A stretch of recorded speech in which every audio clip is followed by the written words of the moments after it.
به این پسرم مهمونای امروزمون خیلی با کلاسن. حواست باشه جلوشون چیزی نگی بابا، زشته. باشه باشه.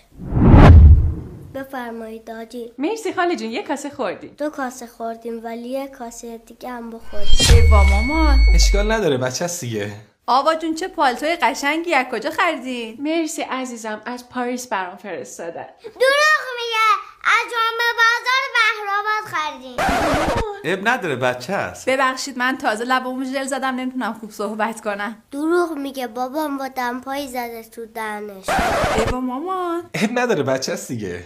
ببخشید سانا جون دست خالی اومدیم، ما آخه همه شیرینی فروشی تعطیل بودن. دروغ میگه، پول نداشتیم بخریم. ایوا مامان. اب نداره، بچه هست. بفرمایید آجیل. آرشان عجب آجیلاییه، از کجا گرفتین؟ اینا رو از استان. داداش هول نکن، سگ راستشو.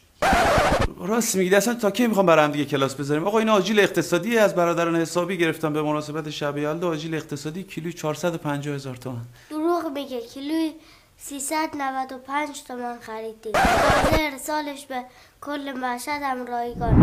این زنا رو ول کنی، تا صبح میخوام برام دیگه کلاس بذارم. ها والا مگم حالا این جمعه بازار بهرآباد مانتوهاش مناسبه؟ نه بابا کردن تو پاچه من هم میره 250 پول دادم خودشو. نه یاره.